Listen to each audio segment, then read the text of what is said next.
सनातन परंपरा में माघ का महीना भगवान श्री विष्णु की पूजा के लिए अत्यधिक शुभ माना गया है। हिंदू मान्यता के अनुसार माघ मास में किया जाने वाला स्नानदान और पूजा तब और भी ज्यादा पुण्यदायी और फलदायी हो जाती है जब इसमें पूर्णिमा तिथि पड़ती है और माघी पूर्णिमा कहलाती है। हिंदू मान्यता के अनुसार माघ मास की पूर्णिमा के दिन पूजा जप आदि करने पर पूरे मास का पुण्य फल प्राप्त होता है। सभी कष्टों को दूर करके कामनाओं को पूरा करने वाली माघ पूर्णिमा कब पड़ेगी और इस दिन कैसे करनी चाहिए श्री हरि की पूजा, आइए इसे विस्तार से जानते हैं। माघ पूर्णिमा 2026 का शुभ मुहूर्त। सनातन परंपरा में माघ मास की जिस पूर्णिमा तिथि को अत्यंत ही शुभ और पुण्यदायी माना गया है, वहीं इस साल 01 फरवरी 2026 को प्रातः काल 5:52 बजे से प्रारंभ होकर अगले दिन 02 फरवरी 2026 को पूर्वाह्न 3:38 बजे तक रहेगी। ऐसे में पूजा, जप तप और स्नानदान से जुड़ा माघी पूर्णिमा का महापर्व 01 फरवरी 2026 को मनाया जाएगा। माघ पूर्णिमा के दिन चंद्रोदय का समय सायंकाल 5:23 बजे रहेगा। माघ पूर्णिमा की पूजा विधि। माघ पूर्णिमा के दिन प्रातः काल किसी जल तीर्थ पर स्नान करके पीले या फिर उजले रंग के स्वच्छ कपड़े धारण करें। इसके बाद सूर्य देवता की साधना करते हुए उन्हें तांबे के लोटे से जल दें। इसके बाद घर के ईशान कोण अथवा अपने पूजा घर में भगवान विष्णु और माता लक्ष्मी की विशेष रूप से पूजा और उनका गुणगान करने वाली श्री सत्यनारायण व्रत की कथा और श्री सूक्त का पाठ करें। इसके बाद श्री हरि के मंत्रों को पढ़ते हुए हवन करें तथा पूजा के अंत में श्री लक्ष्मी नारायण भगवान की आरती करें। माघ पूर्णिमा का पुण्यफल पाने के लिए पूरे दिन विधि विधान से व्रत रखें। माघ पूर्णिमा की शाम को उगते हुए चंद्र देवता को विशेष रूप से दूध और जल से अर्घ्य देना चाहिए। माघ पूर्णिमा पर किन चीजों का करना चाहिए दान। हिंदू धर्म में किसी भी देवी देवता का आशीर्वाद, ग्रह नक्षत्र का शुभ फल और व्रत आदि का पुण्य फल पाने के लिए दान को उत्तम उपाय माना गया है। ऐसे में यदि आप माघ मास की पूर्णिमा का पुण्य फल पाना चाहते हैं तो आपको इस दिन विशेष रूप से तिल, गुड़, वस्त्र, घी, गाय, अन्न, धन आदि का दान करना चाहिए। मान्यता है कि माघी पूर्णिमा पर इन चीजों का दान करने पर तमाम तरह के दोष दूर होते हैं और जीवन में शुभता और सौभाग्य बना रहता है। माघ पूर्णिमा के नियम।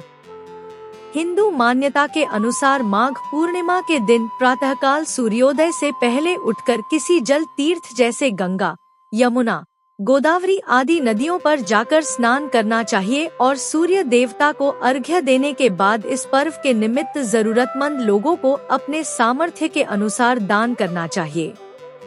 माघ पूर्णिमा के दिन भगवान सत्यनारायण की विशेष रूप से कथा सुननी चाहिए और श्री हरि की आरती करना चाहिए।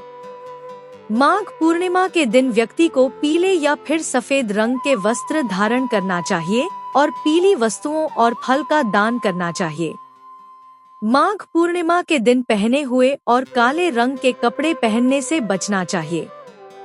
माघ पूर्णिमा की रात चंद्र देवता का विशेष रूप से दर्शन और पूजन करने के साथ अर्घ्य देना चाहिए।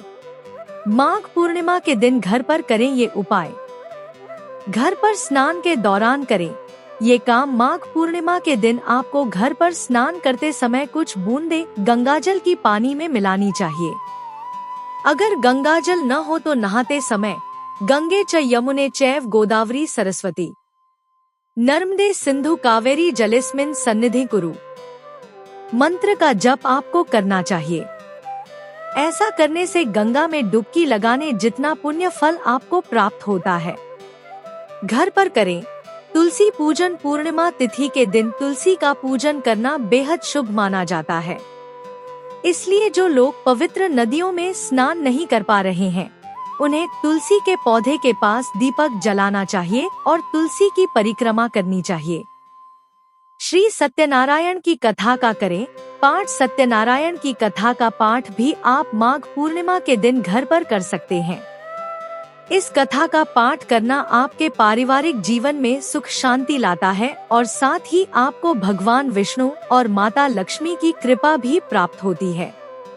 मंत्रों का जप माघ पूर्णिमा के दिन आपको एकांत स्थल पर बैठकर देवी गंगा, माँ सरस्वती, माँ लक्ष्मी, भगवान विष्णु और भोलेनाथ, अपने इष्ट देव और पितरों के मंत्र का जप करने से भी शुभ फलों की प्राप्ति होती है।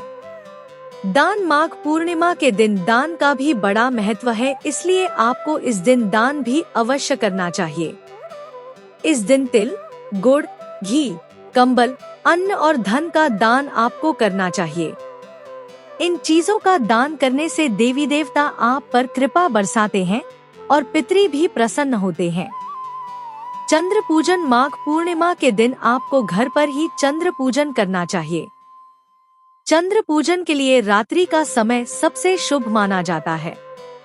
इस दौरान चंद्रमा को जल का अर्घ्य देना चाहिए और चंद्र मंत्रों का जप करना चाहिए। आशा करती हूँ यह जानकारी आप लोगों को पसंद आई होगी। वीडियो पसंद आया हो तो वीडियो को एक लाइक और चैनल को सब्सक्राइब जरूर करिएगा। मिलते हैं अगले वीडियो में। नमस्कार।